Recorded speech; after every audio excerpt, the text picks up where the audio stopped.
오늘 말씀 열왕기상 18장 36절부터 46절 끝절까지 저와 여러분이 한 절씩 번갈아 가면서 교독하고 마지막 절 합독합니다.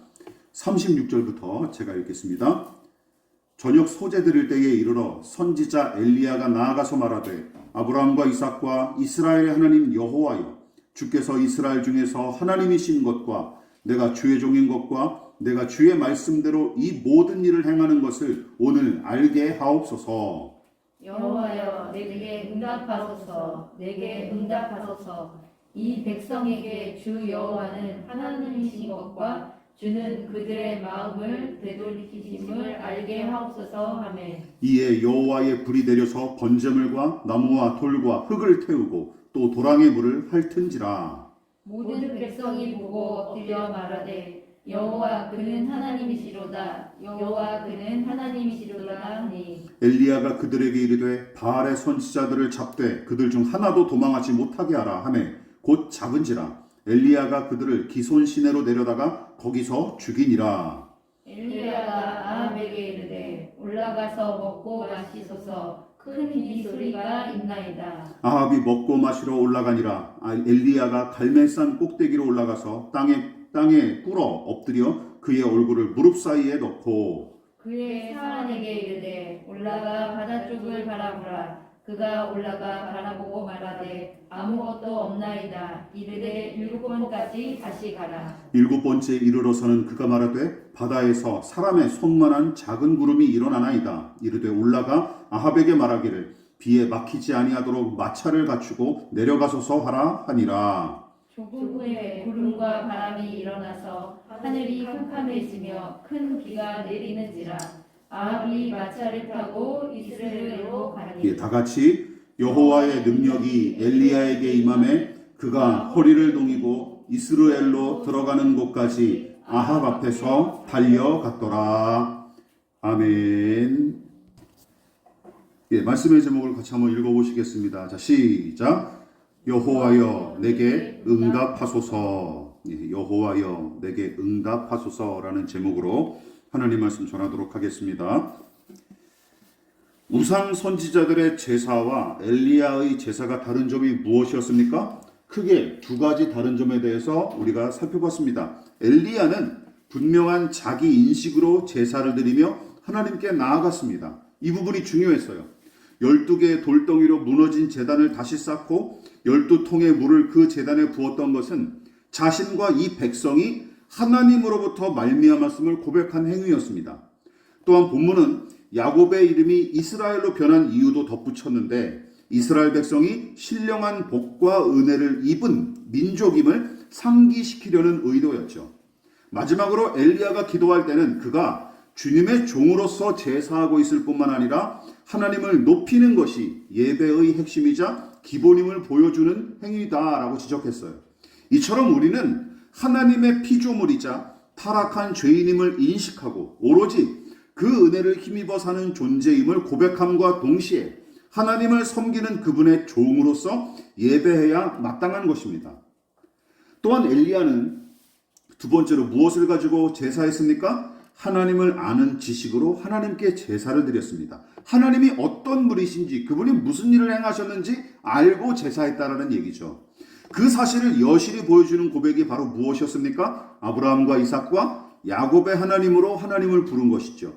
새 족장을 당신의 백성으로 선택하고 부르신 이 은혜의 하나님, 세대가 다른 새 족장 모두를 항상 동일하게 대접하시고 인도하시며 사나 죽으나 상관없이 항상 그들을 다스리시고 함께 하시는 영원하신 하나님, 또한 시간과 공간을 초월하신 하나님에 대한 내용도 바로 이 고백에 다 담겨 있던 것이었죠. 또한 엘리야의 제사와 기도는 말씀하시고 들으시며 응답하시는 하나님을 드러냈습니다. 즉 우리와 인격적으로 교제하시고 소통하시는 하나님이 엘리야의 제사와 기도에 분명하게 나타난 것이죠. 그러나 반대의 경우도 우리가 생각해봤죠. 발광과 발작에 가까운 우상 선지자들의 제사는 자기 인식이 매우 얕고 저급하며 그저 개인의 욕구와 바람만 앞세운 채 말초신경만 자극하는 것이 전부였습니다. 게다가 그들의 제사는 그 제사의 대상인 신이 어떤 존재인지 도통 알 수 없을 뿐더러 신의 뜻이나 의도 따위는 그들의 제사에는 아무런 상관이 없었어요. 아무런 관심조차 없었습니다. 따라서 진지한 자기 성찰과 반성은 물론이고 하나님을 아는 지식과 그분과 맺는 인격적인 관계가 결여되거나 결핍된 신앙은 우상 선지자들의 제사와 그들의 신앙과 다를 바 없다라는 사실을 우리는 명심해야 할 것입니다.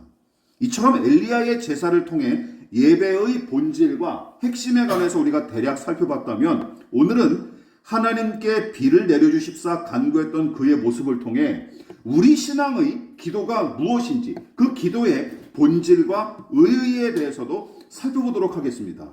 자, 본문은 엘리야가 하나님께 간절히 기도한 모습을 두 번에 걸쳐서 연달아 기록했죠. 우선 바알과 아세라 선자들의 발광에 가까운 기도가 무의로 돌아간 뒤에 엘리야가 하나님의 살아계심과 함께하심을 나타내 주십사 간청한 것이 갈멜산에서 행한 첫 번째 기도였고 제사와 더불어 기도했던 것이죠.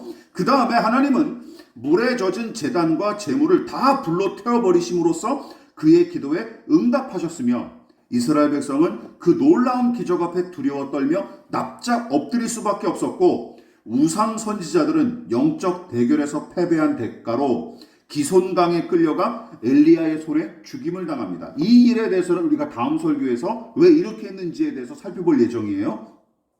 자, 그야말로 엘리야의 완벽한 승리였습니다.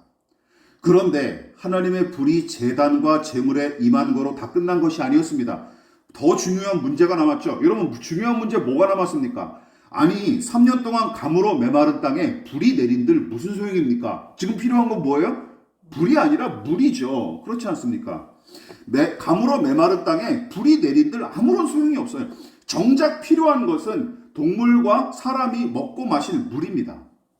그러나 이미 영적 전쟁에서 승리함과 동시에 하나님의 임재를 증명해낸 엘리야는 의기양양하게 아합 왕에게 뭐라고 얘기합니까? 자, 이제 가서 먹고 마시십시오. 조금 뒤에 폭우가 내리는 소리가 들려올 것입니다. 라고 너스레를 떨었고 그 전까지는 엘리야를 잡아먹지 못해 안달하던 아합도 이 엄청난 기적을 목격한 뒤로는 순한 양처럼 군말 없이 그의 제안을 따르죠. 자, 이 부분도 참 졸렬하죠. 그러니까 물론 엘리야는 하나님께 기도하려고 또다시 갈멜산 꼭대기로 향했으며 하나님은 간절하면서도 끈질긴 그의 기도에 이번에도 사람이 운신하기가 힘들 정도의 엄청난 폭우로 응답하십니다. 큰 비가 이제 3년 반 만에 내렸던 것이죠. 두 번의 기도가 죄다 확실한 응답으로 이어진 것입니다. 엘리야의 간절하고 끈질긴 기도, 하늘에서 내린 불과 비, 그렇게 놀랍게 응답하신 하나님. 여러분, 이 부분이 얼마나 설교하기가 좋은 내용입니까? 목사들에게. 야, 여러분 기도하십시오. 이런 기적이 일어날 것입니다. 라는 내용이죠. 그런데 예전부터 저는 간절하면서도 끈질긴 이 엘리야의 기도를 마냥 은혜롭게만 바라볼 수는 없었는데 그 첫 번째 이유는 이것입니다. 그가 제안한 영적 대결 자체가 과연 하나님의 뜻에 순종한 일이었는지 의구심이 들었어요. 그러니까 전반부에 살펴봤던 이 영적 대결 말이죠. 이게 과연 하나님의 명령에서 비롯된 것이었을까? 그 부분에 대해서는 우리가 다음 주에 살펴보도록 하겠습니다. 두 번째는 무엇이냐면 이것이죠. 무엇이냐? 비가 내리기를 간구했던 이 두 번째 기도는 제 입장에서는 쓸데없는 행동처럼 여겨졌기 때문입니다. 자, 오늘은 두 번째 이 의구심에 관해 살펴보고 영적 대결 자체에 관한 의구심은 다음번에 다루도록 하겠습니다. 자, 그렇다면 제가 엘리야의 이 두 번째 기도를 이상하게 그리고 쓸모없는 행위로 바라본 이유가 무엇이었을까요? 왜냐하면 하나님께서 가뭄과 기근으로 아합과 북이스라엘을 징계하셨듯이 3년 반 만에 다시 비가 내리도록 허락하신 것도 당신이 미리 말씀하시고 예고하신 일이었기 때문이었죠. 18장 1절을 같이 볼까요? 우리는 이 구절을 놓치면 안 됩니다. 시작!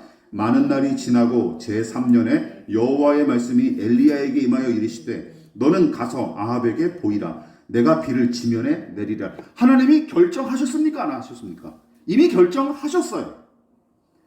이 구절을 읽고 여러분들은 무슨 생각이 드십니까? 하나님께서 이미 내가 비를 지면에 내리리라 하고 말씀하셨고, 마음을 먹으면 반드시 이루시는 분이 우리 하나님 아니십니까? 그러므로 비를 내리시겠다고 말씀하신 대로 반드시 이루어질 테고, 심지어 누군가 굳이 기도하지 않았을지라도 비가 내릴까요, 안 내릴까요?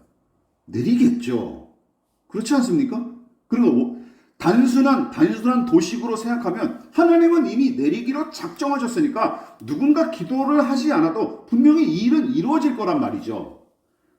그럼 의문, 왜 엘리야는 기도했을까요? 이렇게. 또 게다가 기도의 과정이 되게 힘들잖아요. 그런데도 엘리야는 죽은 아이를 살리기 위해 몸부림을 칠 때만큼이나 힘쓰고 애써 더욱 간절히 기도했고, 하나님은 비를 내리기로 이미 작정하셨으나, 이것도 웃기죠. 또 하나님도 웃긴 게 그가 기도한 다음에 또 이 일을 이루세요. 쿵짝이 맞은 거죠. 그런데 이번에만 이런 순서와 원리로 기도하는 것이 아닙니다. 야고보서는 열왕기상 17장과 18장에 연달아 등장하는 가뭄과 폭우의 기적을 언급하면서 다음과 같이 기록을 했어요. 야고보 사도의 이야기입니다. 같이 읽어볼게요. 시작. 엘리야는 우리와 성정이 같은 사람이로되 그가 비가 오지 않기를 간절히 기도한즉 3년 6개월 동안 땅에 비가 오지 아니하고 다시 기도하니 하늘이 비를 주고 땅이 열매를 맺었느니라. 엘리야의 기도에 초점을 맞추고 이렇게 이야기한 거죠.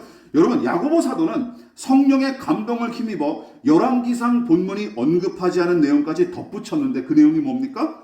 하나님께서 오랜 기근 끝에 큰 비를 내려주신 것은 물론이고 3년 전부터 시작된 17장의 가뭄도 하나님이 홀로 행하신 일이 아니라 야고보 사도는 어떤 관점으로 봤던 거예요? 이 일도 엘리야의 기도를 통해서 허락하신 일이다라고 보는 거예요. 그렇죠? 엘리야가 이때도 기도했다라는 거예요. 17장 1절에서 말이죠.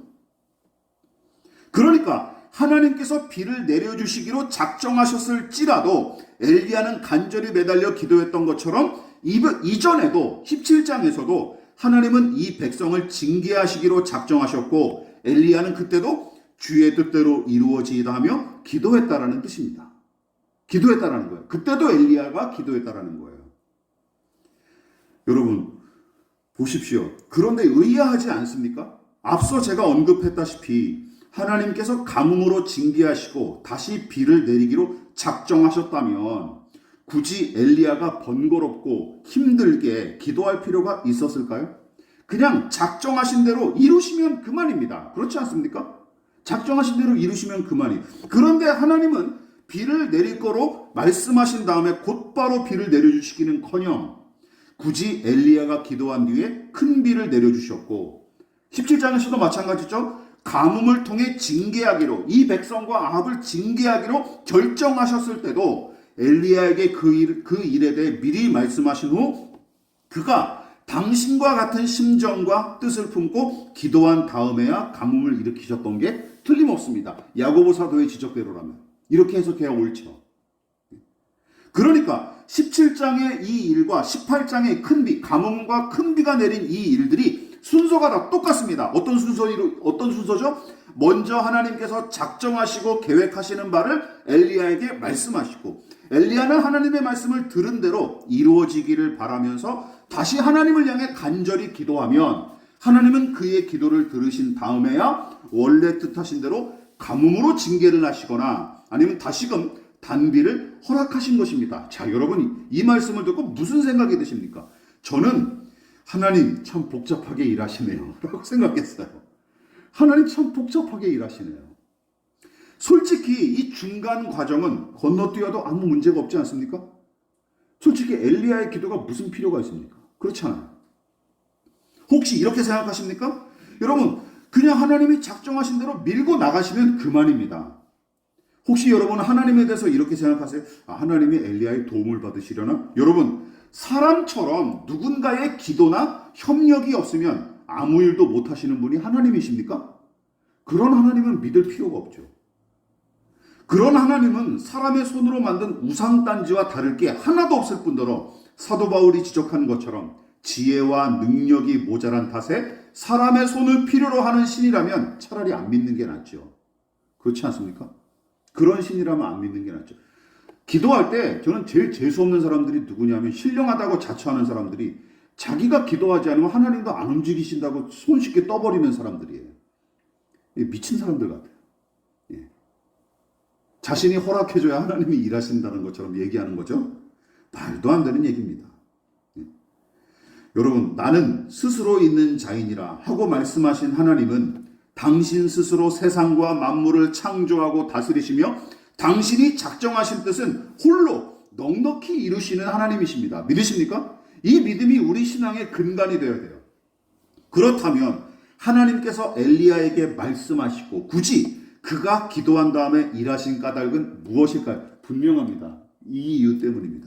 하나님은 당신의 종 엘리야와 그의 기도를 통해 일하시기로 작정하신 거예요. 하나님이 그렇게 하시기로 결정하신 거예요. 그것은 믿음의 사람들을 당신의 동업자, 동반자와 동업자로 삼으시는 은혜에서 비롯된 것입니다. 은혜, 그러니까 이건 은혜의 차원에서 이루어지는 일이에요. 그러니까 우리 신앙의 기도는 단순히 개인의 소원을 아뢰고 이루는 차원을 넘어서 무엇입니까? 하나님이 우리를 당신의 파트너로 삼으시기 위해 허락하신 은혜의 방편, 은혜의 수단과 방법이라는 것이죠. 믿으십니까? 기도하는 것 자체가 뭐라고요? 은혜로 베푸신, 우리가 은혜에 참여하는 거예요. 은혜에 참여하는 거.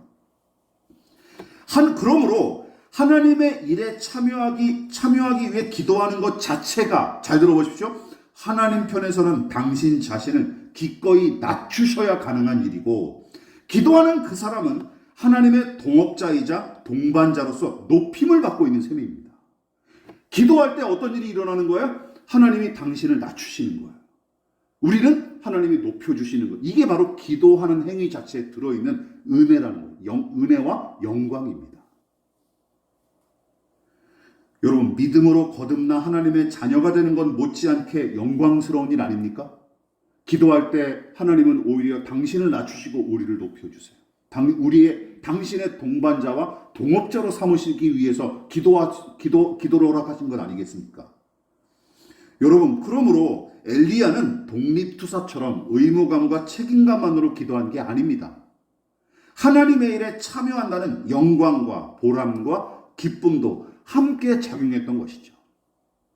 그러나 엘리야가 하나님께서 작정하신 뜻대로 이루어지기만을 기도한 것은 아닙니다. 다른 형태의 기도도 17장과 18장에 각각 한 번씩 더 등장하죠. 무슨 기도입니까? 다시 한번 떠올려 보십시오. 열왕기상 17장 20절과 21절, 여호와께 부르짖어 이르되 내 하나님 여호와여, 주께서 또 내가 우거하는 집 과부에게 재앙을 내리사 그 아들이 죽게 하셨나이까 하고 그 아이 위에 몸을 3번 펴서 엎드리고 여호와께 부르짖어 이르되 내 하나님 여호와여, 원하건대 이 아이의 혼으로 그의 몸에 돌아오게 하옵소서 하니. 그렇습니다. 여러분, 사르반 미망인의 아들이 시름시름 앓다가 사망하는 참담한 일이 벌어졌고, 자책감에 시달렸던 엘리야는 이 아이의 시신을 붙잡고 살려주십사 간곡히 부르짖어 기도했죠. 그뿐만이 아닙니다. 우리가 앞서 살펴봤던 18장 36절과 37절의 기도를 보십시오. 젖은 제단과 제물 위에 불을 내려주십사, 그리고 당신의 위엄과 영광을 나타내 주십사 기도한 것은 미망인의 아들을 살리기 위해 기도했던 원리와 똑같습니다. 뭘까요? 하나님은 아이의 죽음과 젖은 제단에 관해 말씀하신 적이 없어요. 그렇죠? 여기서는 이 일에 대해서 하나님이 너 이런 일이 일어날 건데 너 그때 기도해라, 내가 살려줄게, 그리고 불을 내려줄게, 이렇게 약속한 기록이 있습니까? 없습니까? 없어요. 이건 전혀 다른 형태죠. 다시 말해, 하나님께서 엘리야에게 야, 미망인의 아들이 곧 죽을 텐데 내가 다시 살릴 것이다, 우상 선지자들의 숫자에 겁먹지 말라, 내가 쌓고 물을 부은 제단에 내가 불로 임하겠다 하고 말씀하신 뒤에 기도한 게 아니에요. 그렇죠? 이 부분을 잘 생각해 보십시오. 그래서 두 번째 형태의 기도가 나타나는 거예요. 오로지 엘리야가 자신의 의지와 나름의 소원으로 간구한 것입니다. 이것은. 그런데도 하나님은 그 기도를 또 다 들으시고 응답하시죠. 그리고 대부분 신자의 기도가 이런 형태로 시작되고 이어지지 않습니까? 우리가 대부분 이렇게 기도하잖아요. 그렇지 않습니까? 그러나 오늘 본문에 기록된 기도는 성격과 그 형식이 조금 다르죠. 엘리야가 아합과 북이스라엘 백성을 징계하려는 하나님의 뜻에 따라 기도했던 것처럼 그는 18장 후반에도 이번에도 이 땅의 회복과 백성의 구원을 작정하신 하나님의 뜻에 따라 비를 내려주십사 간구했으며 이것이 바로 죽은 아이를 살리고 제단에 불을 내렸던 이 기도와 구별되는 특징입니다. 오늘 우리가 살펴본 이 기도는 하나님의 명령에 따라서 그 뜻에 따라서 기도한 것이고 이건 뭐야? 그냥 자발적인 소원과 그리고 헌신에서 나온 기도였다라는 것이죠. 누차 언급했듯이 본문의 기도는 먼저 하나님의 말씀을 듣고 그 뜻에 따라 기도한 것이 특징입니다. 자, 여러분은 둘 중에 어느 것이 더 낫다고 생각하십니까? 쓸데없는 고민하지 마십시오.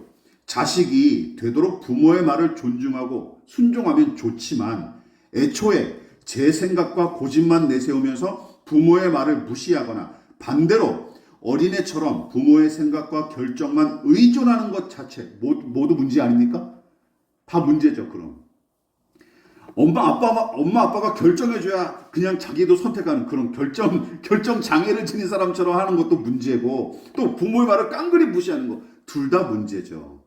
그러므로 하나님을 의지하고 그 뜻을 존중하는 중심이라면 여러분 둘 중에 어떤 형태의 기도라도 상관은 없습니다. 아시겠죠? 상관은 없어요. 다만 중요한 게 있습니다. 주야장천 자신의 의지와 소망만 아뢰는 기도로 그치거나 만족해서는 안 됩니다. 하나님의 말씀을 듣고 그 뜻이 무엇인지 헤아린 뒤에 순종의 차원에서 올려드리는 기도로 더 나아가지 않으면 하나님과 그 은혜의 높이와 길이와 너비와 깊이에 관한 지식과 체험은 한정적이고 정체될 수밖에 없는 거예요. 주야장천 내 소원만 아뢰는 기도만 드립다 해대면 이게 신앙의 성장을 이루기가 참 어렵습니다. 무슨 얘기인지 아시겠죠? 오늘 본문처럼 하나님의 뜻이 무엇인지 헤아리고 기도하는 것이 우리 믿음을 성장시키는 데 아주 중요한 요소가 될 수 있다는 것이죠. 그러므로 하나님께서 비를 내려주시기로 엘리야에게 약속하신 뒤 그의 간절한 기도를 통해 마침내 단비를 허락하신 또 다른 이유가 바로 여기에 있습니다. 여러분, 하나님은 단지 당신의 일을 성취하기 위해 신자와 그의 기도를 사용하시는 게 아닙니다. 동업자로만 말이죠. 또한 기도하는 사람이 자신의 소원을 아뢰는 정도로 만족해서도 안 되죠. 더 깊은 기도로 나아가야 되는데 그것이 무엇입니까? 이거예요. 하나님은 기도하는 사람이 당신의 마음과 뜻을 헤아려 기꺼이 순종하기를 원하시는데 그 이유는 무엇입니까? 기도하는 그 사람과 더 친밀히 교제하시기를 원하시기 때문입니다. 이게 중요한 거예요. 사도 바울이 하나님의 뜻이 무엇인지 분별하기를 괜히 촉구한 게 아닙니다.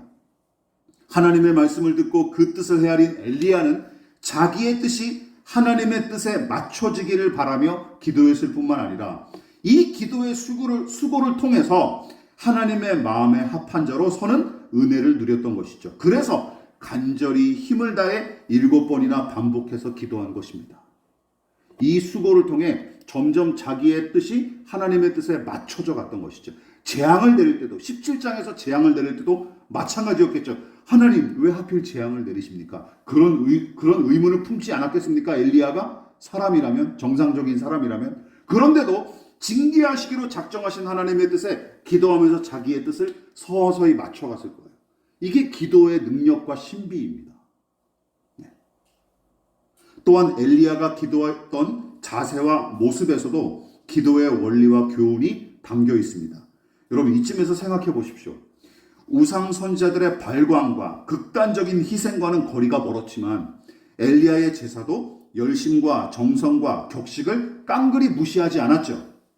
힘겹게 12개의 돌덩이를 쌓아서 제단을 만들고 가뭄이 한창이던 그 시기에 금보다 더 귀한 물을 12통이나 쏟아부었던 것을 기억하십시오. 그런데 비가 내리기를 기도할 때도 마찬가지입니다. 우리처럼 잔잔한 배경음악을 깔아놓고 편한 의자에 걸터앉아 교양인답게 조용조용 기도하지 않았습니다. 어떻게 기도했습니까? 갈멜산 꼭대기로 또 굳이 올라가서 땅에 몸을 굽혀 얼굴을 무릎 사이에 넣고 기도했는데 비가 내릴 징조가 나타날 때까지 그 자세로 계속 기도하죠. 어떤 모양새가 떠오르십니까? 정확하게 일치한다고 말할 수는 없지만 아마도 무릎을 꿇고 두 팔꿈치를 땅에 댄 다음 머리가 땅에 닿도록 절하는 불교의 예법인 오체투지와 비슷해 보이죠. 이거 드라마나 뭐 사진에서 많이 나오지 않습니까? 이렇게 절하는 법이 있지 않습니까? 그렇게 기도했을 거예요. 아니면 노숙하는 사람들이 행인에게 구걸할 때도 종종 볼 수 있는 자세죠. 굳이 이렇게 기도한 이유가 뭘까요? 그렇지 않습니까? 굳이 이렇게 기도한 이유가 뭘까요? 그 이유는 17장 1절과 그 이후에 기록된 그의 행적을 통해 유추해 볼 수 있습니다. 여러분, 처음부터 엘리야는 자기를 가리켜 누구로 소개했습니까? 이스라엘의 하나님을 섬기는 그분의 종으로 소개했고, 그 이후로도 하나님의 종답게 주의 말씀에 내내 순종하며 살았죠. 그러므로 비를 내려주십사 기도했을 때도 마찬가지입니다. 그는 지금 하나님과 흥정하거나 거래하는 게 아닙니다. 지금 기도를 그런 식으로 쓰는 사람들이 꽤 있지 않습니까? 기도를 흥정이나 거래 용도로 쓰는 사람, 하나님과. 여러분, 엘리야는 어떻게 기도했어요? 주인의 허락을 간곡하게 구하는 종처럼, 목이 빠지라 어명을 기다리는 신하와 백성처럼 자신을 낮출 수 있는 데까지 낮추고 하나님께 기도하고 있는 것입니다. 하나님의 종으로서. 이 부분을 유념하십시오. 여러분, 한 사람의 내면과 그 중심은 무엇으로 증명되고 판가름 날까요? 행동으로 증명되고 판가름 납니다. 행위. 믿음 그 자체는 눈으로 볼 수 없지만 진정한 믿음은 그의 행위로 드러나는 까닭에 야고보 사도가 뭐라고 얘기했어요? 행함이 없는 믿음은 죽은 믿음이다 라고 하지 않았습니까? 엘리야가 하나님의 종임을 무엇으로 알 수 있습니까? 17장부터 18장까지 기록된 그의 행적은 물론이고 갈멜산 꼭대기에서 기도한 모습이 그 사실을 증명하고 있습니다. 아, 이 사람 하나님의 종이구나 라는 거 말이죠. 저는 그런 사람이 원래 의심과 회의가 많은 사람이라 누군가의 말을 저는 잘 안 믿습니다. 말은 누구나 할 수 있죠. 그렇지 않습니까? 제가 보는 게 저 사람이 어떻게 행동하느냐, 저 사람이 어떤 태도를 가지고 있느냐, 저는 그걸 봅니다.